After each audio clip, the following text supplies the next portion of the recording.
hello everyone. I can see Hi people. everyone, and welcome to WEDVIBES live session. So glad to see so many familiar faces, and it's the middle of July, the hottest part of the season, and you made it live. Thank you so very much, and trust me, you will get a lot of insights and inspiration as well. Hi, Mandy. All right, let's start. And today we have a very special topic that we want to cover with the best speaker, the founder of Kate & Co. Planning Agency. She's also an influencer and educator. Thank you so much, Kate, for joining us today. And we're going to talk about planners' insights into how brides pick their vendors. That's a very great topic because we will combine two perspectives: how brides pick vendors, and also what are the planners' perspective on the vendors they want to see on board in their team. And with that, as a tradition, I will ask you to put in the chat your name, your profession, and where you're joining from. And let's show our mission in action, because we usually say that WEDVIBES' mission is to unite wedding professionals from all over the world and help you to grow your business. So please introduce yourself and also familiarize Kate with our community. And you know, guys, that we will help you to grow business by empowering with PR and marketing tool, as well as we foster these transparent conversations. And not always you have a chance to ask any question to the wedding planner and expect that to receive a very honest and fact-based, actionable answer. So please, I always encourage you to be present, to take maximum advantage of this 1 hour session, because you spend this time with us, Kate share here inside. So make sure that it will contribute to your business. Be present, be active, and put the chat on fire. And of course, don't hold yourself to send kind words to us and to Kate as well. All right, so Daria, Yeah. I will pass over to you to give the best introduction. Who is Kate and why we should listen to her insights, and then we can start. Yes, hello everyone. I see that people are already starting the fire in the chat. Yes, welcome everyone and welcome Kate. So I'm sure that everyone knows her, but I will just give you some maybe facts that you didn't know about Kate Turner. She's a founder and creative director of Kate & Company, a nationally recognized luxury event planning and design firm. I actually studied Kate's websites and I loved so many phrases. It actually shows to us that she has a background, and like she just told us that she actually got the marketing degree. I also know that she has a background in hospitality and over a decade of experience in weddings. And there are like some quotes. I specifically loved the phrases, and I'm gonna read them here. The first one, I love that the best based in the Midwest and available anywhere the party takes you. Like, this is amazing. And in terms of like how she phrases everything for the couples. And the next one that caught my attention, and the message to the future newlyweds: will elevate your event beyond your wildest dreams, setting the tone with your invitations through the very last day events. Our firm ensures every aspect is brilliantly designed and flawlessly executed. In turn, you shine as the impeccable host.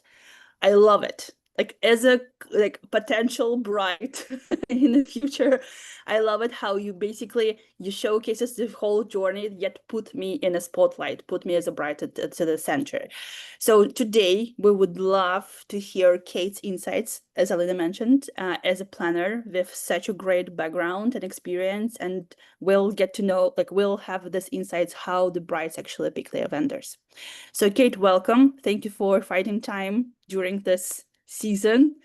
And yes, we'll pass it over to you and can't wait to listen to you. Well, thank you both for that wonderful introduction. Hello, everyone. As you guys stated, I'm Kate Turner. I am the founder and creative director of Kate & Company, and I am just so thrilled to be here with all of you. I think really, as someone who has been lucky enough to have done some of these webinars and speaking engagement, really where I shine is questions. So fill the chat with any question. Nothing is off books. If you follow me on Instagram, you know I am an open book, the good, the bad, the ugly. I want you to answer everything that you guys have. So without further ado, we'll jump into planner insights into how couples pick their vendors. Trusted, tested, and team first philosophy. Who am I? My name is Kate Turner. As I said, I'm the founder and creative director of Kate & Company, which was founded in 2012. Before that, I did corporate event planning. And I think what has made Kate & Company successful is I do have dual degrees in accounting and marketing. So I am a rare breed who can use both sides of my brain equally well, not at the same time. Don't ask me to be creative while I'm looking at a spreadsheet, and don't ask me to do a spreadsheet while I'm trying to design something. But I do try to use both sides of my brains equally when the time is right. Kate & Company specializes in tented, high-touch, logistically complex weddings. As y'all stated, we are based in the Midwest, but we work nationally. I was reading some of the comments here. We've had weddings in New York. We've had weddings in Portugal. We've had weddings on the East Coast and the West Coast and everything in between. And I think what has given us success there is just trying to work with top tier vendor teams. And as we will talk about today, top tier vendor teams doesn't always mean it's not always the person that has 100,000 Instagram followers. It is the person that makes my job easy, that makes me look good. And we're going to talk all about that today. I try, and my team tries, we try to be the built-in BFF to our clients, to our vendors, and knowing when we have to turn on and off that BFF mode and flip into the planner mode or the vendor mode. Our team is deeply creative. We are obsessed with details. We are obsessed with everything in the process and on the day of, feeling incredibly personal, incredibly intentional. We have a team first philosophy, as I mentioned. Every wedding has at least 4 core team members that are built in. And then generally speaking, we travel with anywhere from 6 to 12 team members. But I will put an asterisk on that because it hasn't always been that way. I've had to fight tooth and nail to get my business to where it is today, where I could bill for those types of things, where I could capitalize on those types of revenue, all from little old St. Louis, Missouri. For us, and this is part of our topic today, we don't just book vendors. Our goal is to curate a team that is best for that couple. So it's not about who has the most Instagram followers. It's not about who has the right aesthetic. It's about all of it. The personality of a vendor that I would match with a type A bride who is obsessed with floral is going to be vastly different for my couple that is type B and really into stationery. That goes from everyone from my photographer to my hair and makeup stylist to the catering team I'm considering, and everyone in between. I hope that what we are known for is being calm under pressure, having high standards, having a pop of color as our love language, an iced Diet Coke, a crispy Diet Coke, which I have here today and I will be having. Weddings that are joyful, that are layered, that hold space for what the client needs, but also what the vendors need.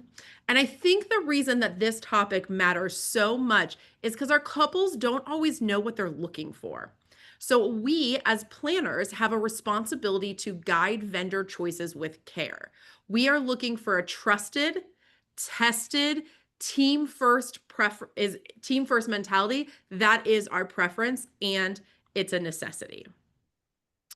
So for us, design is never isolated. It starts with the save the date, and it goes all the way through that couple arriving to their honeymoon suite at the end of the night. And it's every moment in between.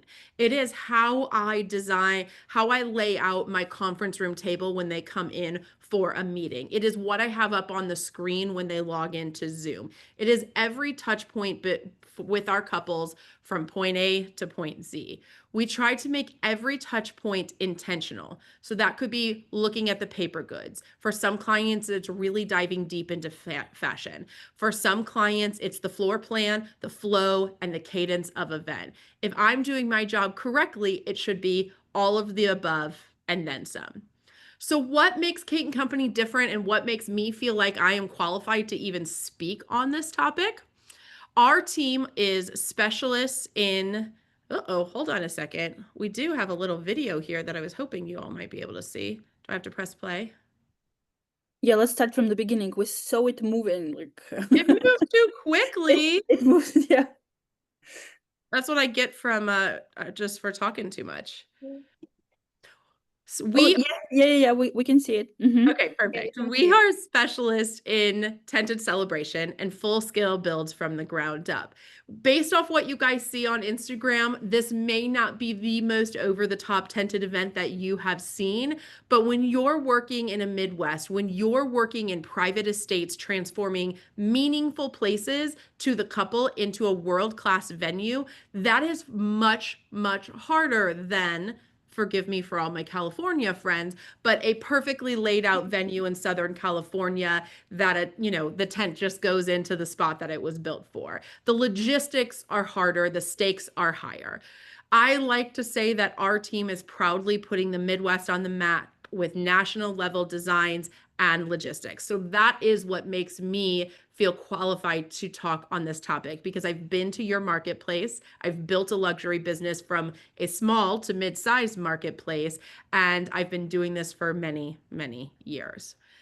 As I mentioned, we are known for immersive designs. We love a guest experience. We love to create an experience for our couples. And again, that's all part of the process and what we're going to talk about today.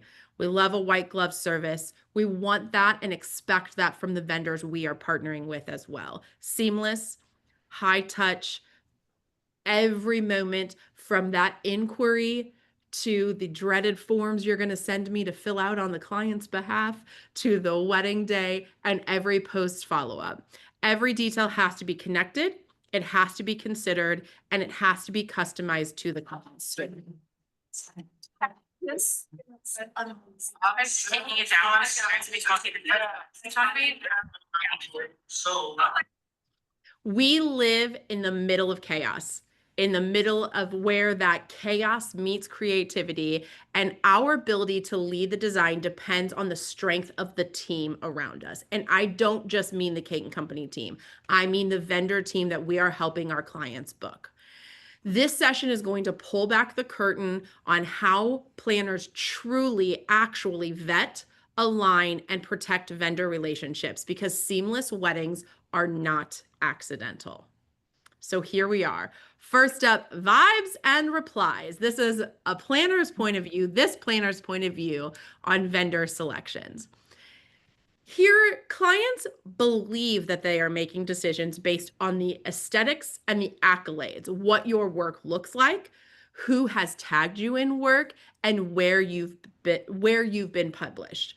Don't get me wrong, these things do help, but they are not the deciding factor. They are just the entry point for couples. This is what they think they're choosing. They think they are choosing from your Instagram feed or from the Pinterest board that you've put in front of them. Or maybe it's social validation. Maybe it's that you were featured in Vogue or you recently had a wedding on Brides. But planners, we know better. Our job is to translate their visual dreams into a logistic reality. So, what's important? What actually drives their decisions? First off, don't start with obvious questions. Do not start a consult with one of my clients when you ask, how did you get engaged? Or how did the two of you meet? They have told the story 1,000 times, and it's also not relevant at this point of time. Of course, later down the line, I want to know that you got engaged on the Amalfi Coast because I'm going to plan the most epic Italian themed welcome party. But right now, in this initial consult, you as the photographer or the stylist or the caterer, this is completely irrelevant. And you, as the potential vendor, do not stand out in the sea of other vendors who have asked them the exact same question. Instead, come up with a question. Ask them something that gets to the why behind their celebration. So for us at Cake & Company, my number one question, and do not steal it, but feel free to be inspired by it, is how do you break bread with those that you love? I want to understand if our clients are having their friends over in sweatpants for a craft night or a game night, but serving a craft cocktail, or they're having a local beer selection that they're sharing with their guests. Or do they have a hibachi chef coming in and everyone is dressed to the nines? This tells me everything about how they might host an event. And for some of our couples, it might be both of those things. For me personally, it is both of those things. I am equally as comfortable in sweats with my gal pals sitting on the floor of my living room as I am in a sky-high heels at a black tie event. So for my wedding, the rehearsal dinner, we had a nice sit-down dinner and I took everyone bowling afterwards. That is not fancy, but it sure was fun. And then the next day I had a black tie wedding at the Ritz-Carlton and it was beautiful. You need to figure out what is your question that helps you stand out in that initial inquiry. Above all, when you're in that initial assessment, when you're in those conversations, you have to listen. You have to provide timely and kind responses. And what is timely, but perhaps not kind to your planner friends, is all of that coming out of a CRM. If you follow me on Instagram, you know there's 4 things I don't love. One of them is a CRM. One of them is ribbon and flat lay stylings. One of them is welcome signs. And one of them is wearing sandals to weddings. Those are my 4 deal breakers. Do not do those if you want to work on a Kate & Co event. But listening without selling helps you build trust with that client and get to the pitch faster. So what do we as planners expect? A timely response, the listening without selling, coming to the meeting with confidence, and having a really buttoned up interaction. It's okay to be a little casual. It's okay to spiral a little bit because you connected that you both love playing chess and as a hobby, and you're going to talk about your favorite chessboards and what you do and how you learned and why that's important to you. And those are okay. That's still a buttoned up interaction. Those things are really important. But starting out with a great question, starting out with your planners, making it really easy to get to the information. So I'll give you a few hints. I love when I go to, let's say, a photographer's website, and there's a form for me as a planner. And that form is different than if you were a couple that was inquiring, because we kind of know what we're doing. So you may not need as much information. I love when I get a response in 24 to 48 hours because there's a lot of data out there that suggests the couple's going to book the first person that got back to them. And the same goes for us planners, who are the middlemen, who are the gatekeepers to our clients. I do not like if you ask me what the client's budget is before giving me some baseline information. So staying with that same photographer that we were talking about, I would love a quick, immediate response that says, I'm still interviewing clients for 2024 and or 2026 and do happen to have that date available. My pricing starts at $10,000, though most of my clients invest $15,000 with me. Does that align with your client's budget? Give me an opportunity, especially if we haven't worked together before, to jump on a quick 15-minute consult with you, make it easy for me to schedule that with you. And then I love a custom proposal. And I know there are differing planners. There are the Lynn Eastons of the world who have been doing this for a very long time, who want it via PDF. And there are the Kate Turners of the world who have also been doing it for a long time and want it in a link that I can send on to my client. There's no right or wrong way. It just kind of depends on your planner's preference. And if you want to make your planners really happy, just ask what their preference are. We love to be petted. We love to talk about what we want. And we love when people follow our directions. So ask, ask, ask. That listening is really, really important. As we mentioned, what do planners prioritize? Communication is everything. We want proactive, we want calm, and we want clear. That will earn you repeat referrals. We want you to remember we will remember who follows through and owns their piece of the puzzle. I am currently dealing with a photographer for an upcoming wedding who not so accidentally implied today that I wouldn't know how to write a timeline. So they needed to have 4 weeks in order to give input so that I could properly put together the timeline. That particular photographer has earned himself a spot on my never work with again list, because this is maybe the 3rd or 4th interaction with him where he's implied that I don't know how to do my job. Maybe don't do that. Just own your piece of the puzzle. Have if there is a problem with the timeline, if there is a challenge with the layout from a catering perspective, if the planner didn't give you enough time to complete all of the styling that you need to do, just have a conversation with them. We don't know until someone has told us.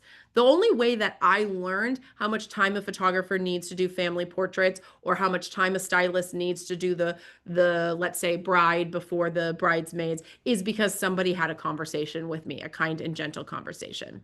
On event day, we want predictability, we want polish, we want poise, no matter what is going on.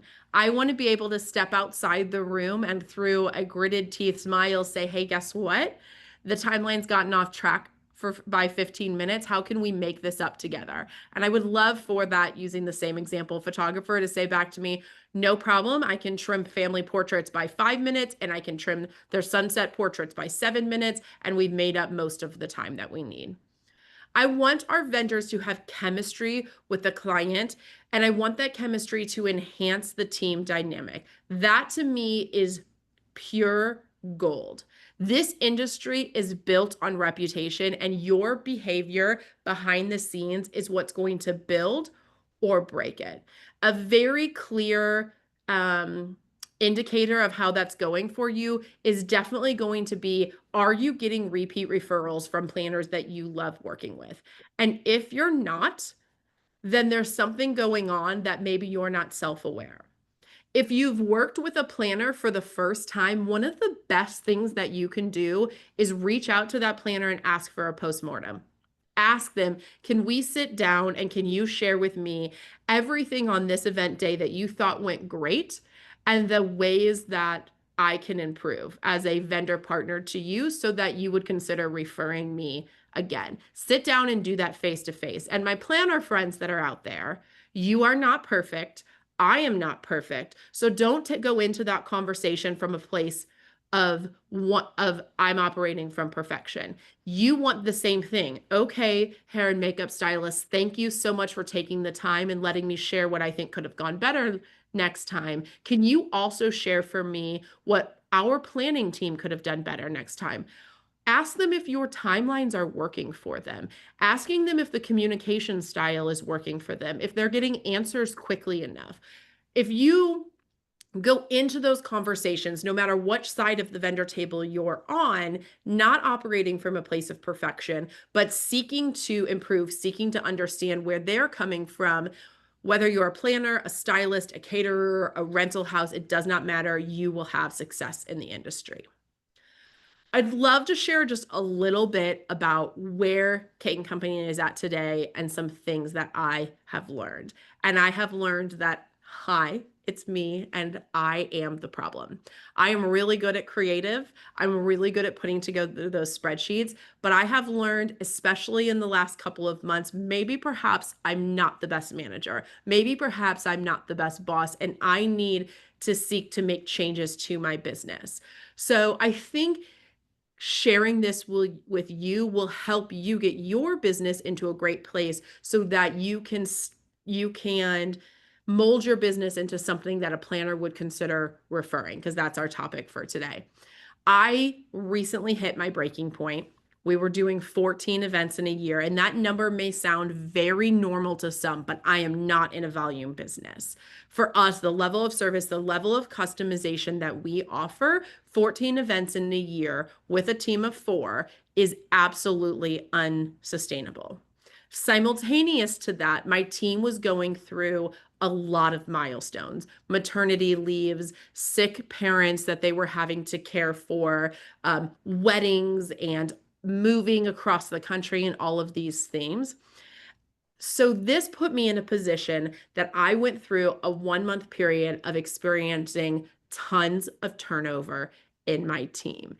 And while each of these things could have been chalked up to oh, so-and-so had a baby or so-and-so got married. Of course they're going to move on, or they moved back to their home state. Of course they're going to move to. But I think it would be doing myself a disservice if I also didn't look inward and say, how am I contributing to what's happening here? So this left me dealing with a much heavier load than I have ever been. And when I looked internally, I realized with my business, every single decision was flowing through me. The linen choices, the contract reviews, and I became the bottleneck. And even though there were these milestone events happening in my team's life, it really didn't leave them in a position to say, you know what, I can't imagine leaving because I love my job so much. I truly believe that they loved working here, but I do also believe that I was creating an unsustainable business. And that's really tough to admit when you've been doing this for 16 years, when you've owned your business for 13 years, to realize that you could become the problem. So what finally clicked was I realized trying to be both the creative director and the logistics lead is not working for me. You heard me say at the top half of this conversation, I can use the left side of my brain. I can use the right side of my brain, but I really prefer to use the left side. I really prefer to sit in a room and think about what does this bar look like and what is that bartender wearing and what drink are they serving and what glass does it go in and what cocktail napkin is that glass placed on and what stir stick is put in there and what's the signage that's behind it and what the flowers look like. I want to spiral out of control on those details. I can't do that and also be the lead on logistics. So I didn't feel like we could fully flourish or I could fully flourish in either role because I was split between both. So what happened? I started delegating. Delegation didn't just mean me passing off tasks. It meant that I started hiring intentionally, not a carbon copy of me, but someone whose strengths were my weaknesses and where my strengths were maybe their weaknesses, so that we are the perfect duo or trio to take the clients into the future. I think the turning point for me really became when I was committed to that process. It wasn't sexy, but it was creating standard operating procedures, creating templates, decision maps on how all things work with our business. And it really has changed everything. We built a multi-layered machine where people have clear roles, handoffs are clean, and our clients are served consistently, not just personally. And you know what? All of that has helped me have a better product, not only for my couples, but also my vendor partners. And that is why I felt like today I could not only share what couples think they're hiring on, what's the reality, by also sharing what's happening in my life right now. It has put me in a position to encourage others to take a look at what they could be doing in their business that might put out a better product and planners might seek to want to book them. We had to be ruthless about cutting the fat, cutting what didn't matter. Not every project or every meeting is an opportunity, or every opportunity is essential to our goals going forward. And that clarity allowed us to grow without drowning. I'm now doing just as much work as I was last year with a smaller team, which means my overhead is lower and my revenue is higher. And isn't that honestly something that we all actually want in our businesses? So I'm going to share with you two hard truths. These for me were hard pills to swallow, things that I didn't want to have to. But once I understood these two things, everything got a little lighter for me. The first, delegation is only possible when you accept not everything will be done your way, but can still be excellent. And I'm going to say that again. Delegation is only possible when you accept not everything will be done your way, but it can still be excellent. This is not about lowering your standards. This is about trusting your team to meet your standards differently. Your definition of perfect might be what's holding you back. And my second hard truth is growth without burnout means trusting your team and your boundaries. And not just trusting them, but reinforcing them when the pressure is on. Boundaries only work when you stick with them, whether you're in peak season or slow season. It's not something that only works in theory. It has to also work for you in practice. That includes the hardest boundary of saying no to the wrong fit client so you can show up fully when the right ones show up. We've all been there, right? We have this great processes. We are becoming the referral sources to these great planners. They're sending us all of their wonderful leads. We are leading with kindness. We are listening. Our sales process is great. And then a planner that you've worked with for years and years sends you a client that's just not the right fit for you, whether it's aesthetic, whether it's stylistically, whether it's them not, listening to your boundaries. Let's say a hard boundary for you is no texting with clients. That's a hot one all the time, not just right now, but all the time. It's okay to say no. And I think this gets back to where we were talking about earlier, but you have to lead that with the kindness, with the quickness that we talked about. So if you have a consult with a planner and a client, and this, fratty finance bro is just talking over you the entire time, and you can just tell it's not going to be a good fit for you, that it's going to be an uphill battle. Don't wait till the client asks for a contract because they want to move forward. As soon as that call is over, you pick up the phone, not an email, and you call your planner and like, gosh, how do you feel like that call went? And they're probably going to be feeling the same thing you are. And then you're going to say, you know what? I really appreciate the opportunity, but I don't think that this particular couple is going to allow me to show up as my best self. I really think this other photographer, this other stylist, this other caterer might be the best fit for them. Would you like an introduction to that caterer? I'm happy to do it on your behalf because I think that they're going to be the right fit. That to me is a very acceptable boundary. It's a great form of communication with your planners that they would absolutely welcome. So here are my takeaways, and then I'd love to jump into any questions that you guys have. Delegation is leadership. It's not a loss of control. The goal isn't to do everything yourself. It's to build a business that works for you without burning you out. You don't have to be everywhere to be impactful. You can let your team shine. Clients don't need you in every inbox. They need consistency. They need care.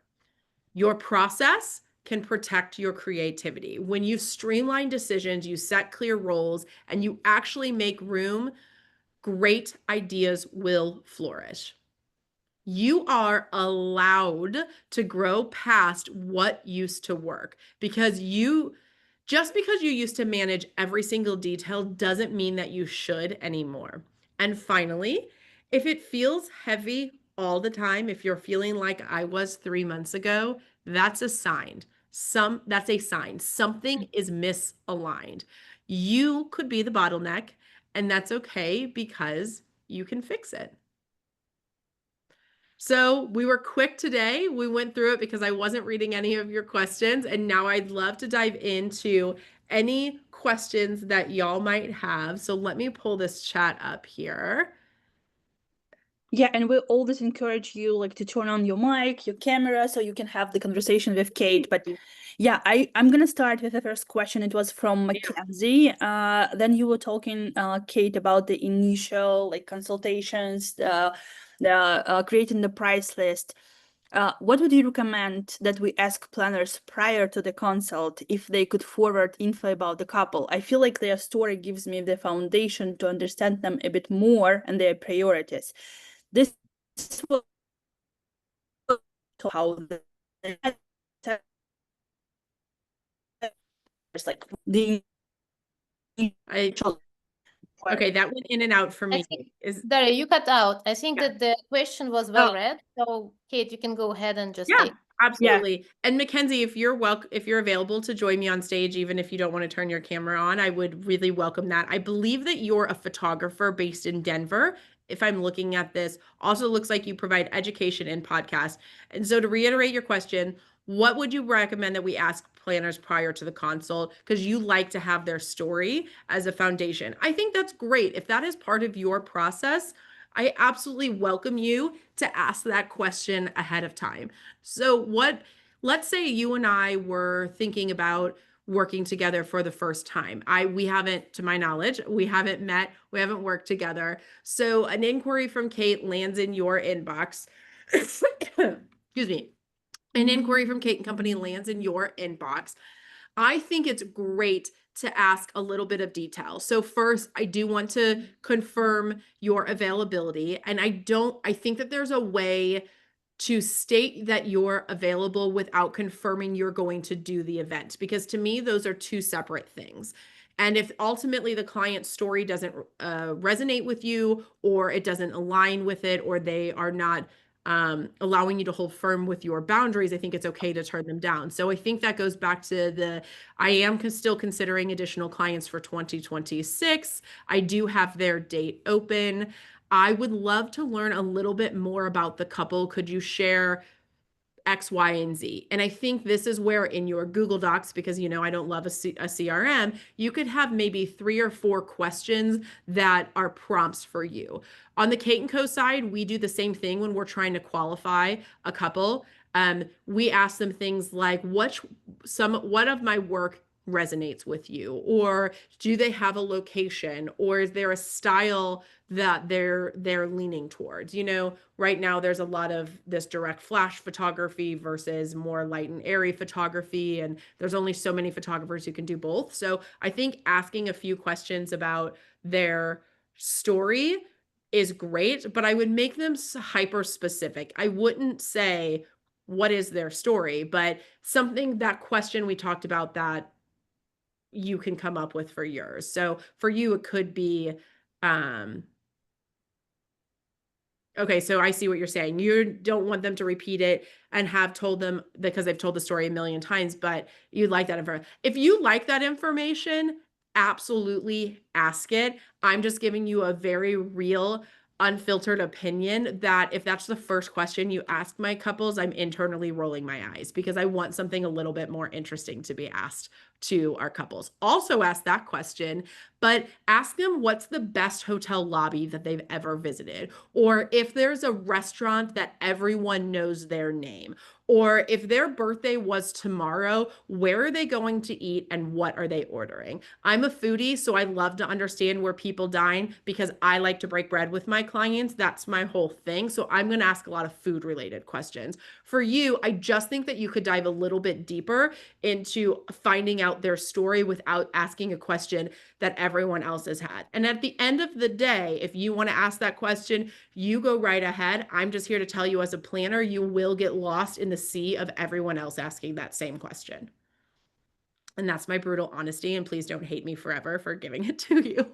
No, we love Actually, honesty here. pretty much how to stand out and how to express your brand through the questions you ask, not only through presenting who you are as a photographer, videographer, but also the way you ask questions. It also tells a lot about your standards, what's important to you. And I think it's a very important comment.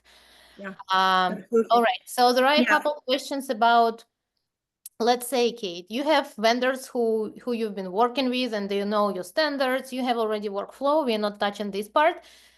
But most of the people here today, they potentially can be the new vendors. So can you elaborate on, let's say, how does this process set on your end? If new vendors reach out to you, what is the best way? Because you've mentioned the form on the website. I have never heard about that. It's actually a big surprise for me. So how it happens? Do you do the scouting, the talent scouting? So can you elaborate on that? Because it's a big part of what everyone would love to listen. Yeah, absolutely. So for me, I think it's important to know where my business is at currently. My goal is 6, maybe 8 events a year. And I want to be very realistic. We talked about honesty, that if I have a $2 million tent build in Montana, which is like my dream, creme de la creme, I can die a happy woman if I did that wedding.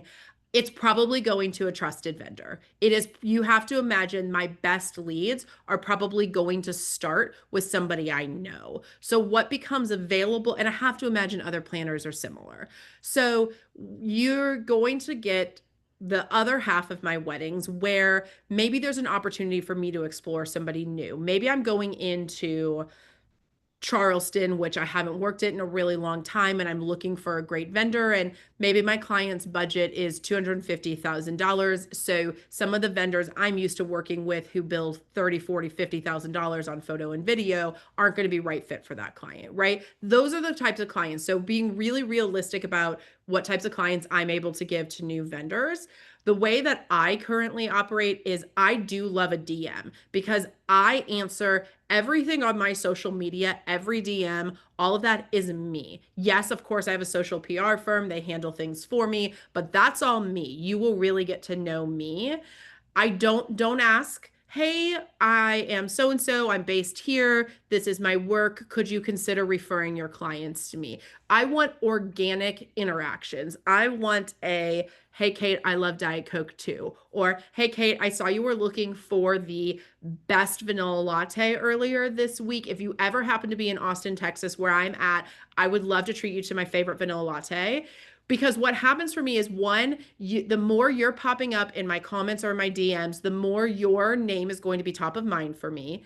And the second thing that I do is any vendors that I'm actually interested in working with that have messaged me or commented on things on Instagram, I actually have a private saved folder where I save their favorite photo of their work in that folder. And when I'm considering new vendors, I start with that folder.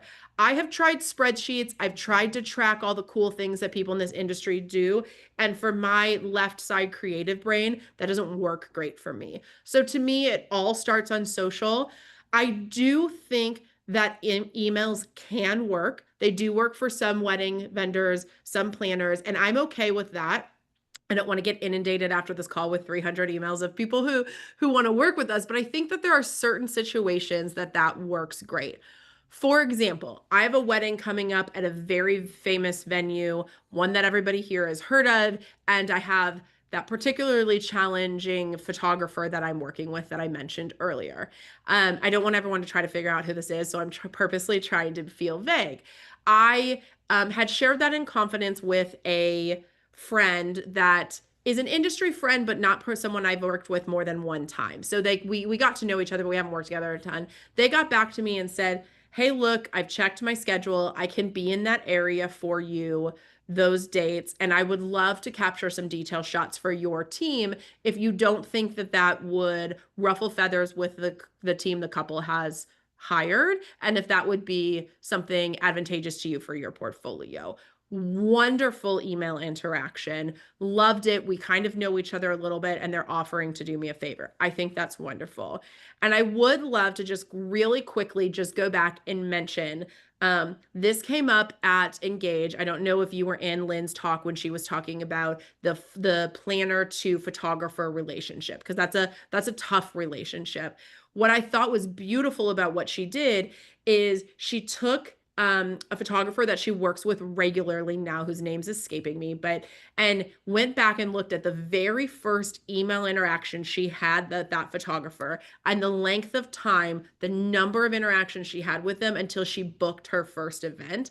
And it was something like a 20+ month ongoing process of that photographer consistently staying in front of her, offering to shoot something at one of her venues or something along those lines. And I just thought that was really interesting because I think all too often we have unrealistic expectations of, hey, I'm going to DM Marcy Bloom, or I'm going to DM, Brooke Keegan, or I'm going to DM a local planner that maybe isn't on any of these national lists, but I think that their work is great and I want to align with them. And then all of a sudden the referrals are going to roll in. And that's just not the reality of the way that it works. You as a vendor, planners are gatekeepers. We are tough cookies, and you're playing the long game with us. I hope that answered the question. Loved it. Yeah. And It's true, and it's transparent once again. So love it, Kate. Love your approach. Okay, so next question. Everyone's gonna hate Kate and Company after this because I'm way too honest. So feel free to tell No, me. you actually you have a checklist, and if I'm like making notes, I just make sure that I tick all the checkbox, and this is how to work with you. It's very easy and transparent, actually. All right. I So saw the I'm question. trying. Okay, Daria, You want to go read? ahead. Yeah, I just saw the question from Indy. How do you close deals with the couples? How many calls do you have with them before signing a contract? What mostly affects their decision? Okay. Well, Indy, I need to scroll up and see what you do. I'm not sure which side of the aisle you're asking. So I'm going to start with the planner, but then I'll also ask from the vendors that I'm interviewing. So from on my end, when an inquiry comes in, I mark it in my little spreadsheet, qualified, needs to be qualified, or unqualified. And my goal is to ultimately get somebody out of the needs to be qualified and in one of the other two buckets. From there, it's a very quick inquiry. I try to respond to it as fast as possible because, again, data, they book the first person they can get on the phone with, and I will immediately schedule the call. I practice what I preach, so I give them some baseline information on day one. I'm very transparent. I will tell you today, I charge 20% of the budget. That is how I bill, and I have a minimum. That minimum will range anywhere from $40,000 to $100,000 plus based off of the scope of work, the time of year, and the location I'm going to. Very transparent. They have all of that information up front and a very beautifully designed little booklet from me. I get on the phone with them. On the planning side, I typically have one, maybe two consultations. I encourage them to bring every stakeholder to that first conversation. So, I don't want to generalize, but I'm going to generalize just a little bit because it's the reality of mine. Most of my couples are male, female, and mom and dad are paying for it. So in those cases, I do oftentimes just get the bride or the bride and mom on the phone. But I want dad on the phone because on most of the time, dad holds the purse strings. So I encourage them to bring stakeholders. If they don't, I will oftentimes have a second consultation because dad will see my quote and he will see my minimum and he will say, a wedding planner costs what? And then he will want to talk to us about it. Also, most dads don't want to pay a percentage of the fee. On the other side, if I'm booking a vendor, it absolutely depends on that vendor and how big of a stake that they have in the wedding day. If it's a vendor that's a little bit simpler, and I don't mean to degrade what they do, but let's say a hair and makeup stylist, that's oftentimes a little bit simpler for me to book. It's probably just a couple of quick emails, maybe a consult. If it's something like a full service floral production company, they're probably having 2 or 3 calls with them or in-person meetings before they go to contract. For me as the planner, the contract and invoices come to me first, and your process, if you want to work in the luxury marketplace, has to be aligned for that to work because I read every contract, I vet every invoice that my clients pay. I make a percentage of it. I don't pay you. My clients will pay you directly, but I have a system on my end and where I track things. And I'm ultimately, as the planner, the person responsible for the budget. Because even though our clients are dealing with lots of money, at the end of the day, Bill Gates still had a budget for his daughter's wedding. So I need that information to come to me first. I review, I make sure everything's spelled correctly, the dates are correct. If you told me valet was complimentary, I want that outlined, then I send it on to the client and I track it for countersigned deposits, receipts, and everything. And that gets saved down in my system in a cloud-based server so that if my building burns down, God forbid, I still have track of everything. So I answered both sides and I hope that answers your question. It was, yeah, and I also see the message from Courtney from Kate's social team here. So I think we will take one more question, but what Courtney is saying, you can keep asking, and Kate will continue answering the questions via Instagram stories. Yeah, so no questions will be unanswered. So go away. I love Great it. job. This is where I shine. Great job. Great job. Yeah. I would say kudos to your social media team and Courtney for doing that because it's very smart. Absolutely. Absolutely. And I also see the question from Chelsea. I come across people who are unwilling to pay the percentage. As a planner, how do you overcome like communication with your clients and parents? Absolutely. My favorite line to say is it protects both of us. So let's say I have a dad. It's always the dad, and I'm so sorry to harp on dads here, but they do ultimately hold the purse strings for most of my clients. So apologies for generalizing, but that's where I'm at. So if, John Smith calls me and he's like, Kate, there's absolutely no way I'm paying you a percentage on this, because how do I know that you're not going to drive the budget up? Two things I'm going to say back to him immediately. First, Mr. Smith, it protects both of us. By you paying me a percentage, you don't pay for services that you don't need. So if you don't spend a lot on this wedding, you're not going to pay me a lot. And at the same time, it protects me. If ultimately your vendor list grows from 10 vendors to 47 vendors that I'm managing, it also protects me and ensures that I can show up with the right staff on the wedding day to make sure that your process is seamless. So that's the first thing that's going to come out of my mouth. The second thing that's going to come out of my mouth is, Mr. Smith, do you think that I would have been doing this for 16 years with almost all 5-star reviews across every platform that you can vet if I was consistently driving my clients' budgets up to numbers that they were uncomfortable with? I wouldn't. Trust me, I wouldn't be sitting here. This wouldn't be my livelihood if that's what I was doing, or it would be all over the internet if that's what I was doing. So I'm happy to refer you to clients who have similar net worth to you, we're looking at similar spends as to what you're looking at, and you can talk to them directly. But if you look at my reputation, if you look at my portfolio, if you look at my reviews, I think you can see that I'm an honest person who isn't going to be driving that budget up. I love it. Confidence comes first. Yeah. So feel Confidence and pretty much selling it as a benefit of the client. That's the smartest Yeah. way. Yeah, Because absolutely. that protects us both. Exactly. And you start with the dad's benefits, then you elaborate on yours and the entire Yeah. process.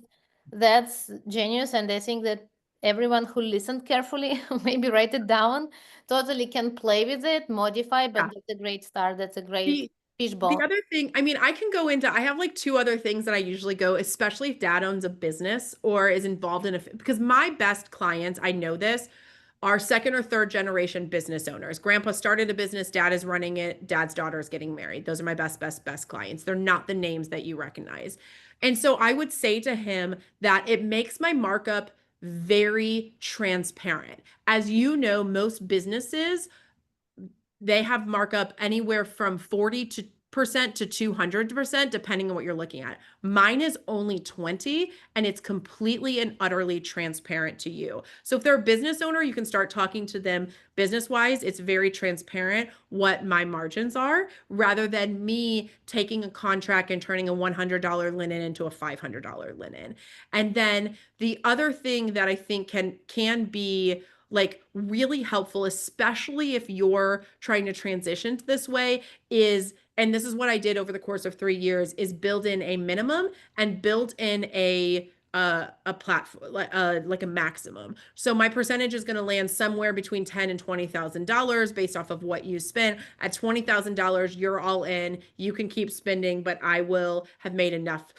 That's what I did in order to transition.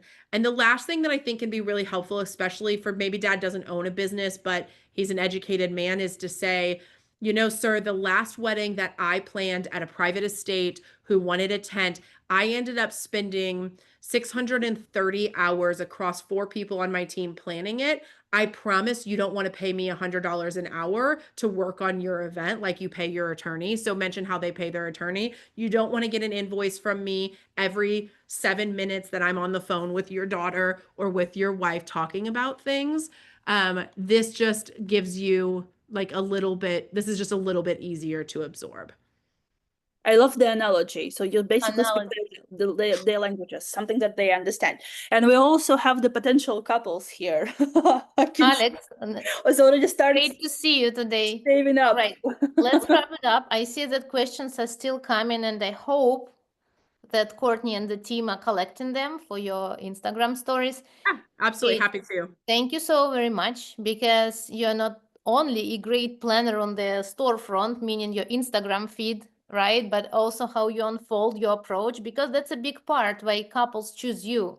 Even how you run negotiation, how you approach the vendor's choice, very strategic, very thoughtful, very sustainable, I would say, and with a good understanding of who you are and what are lessons you want to learn or need to learn to And be who are your clients?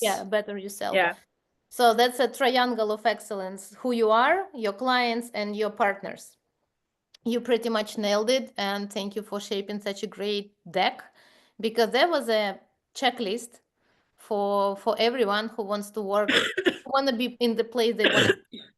And with that, I think we can summarize everything and wish you a great rest of your night if you're in Europe, because we have a lot of people from Europe, and a great, Valentina, have a great French night, and everyone who is in the US, have a great rest of your day. Kate, again, thank you so very much. And I can see the thank yous are flowed. so many Yes. notes. So yeah, guys, before you hop off, please send kind words, and Yep. see you soon on another live. Kate, I thank can't you. wait. I will see you guys, I'm sure, at an Engage very soon.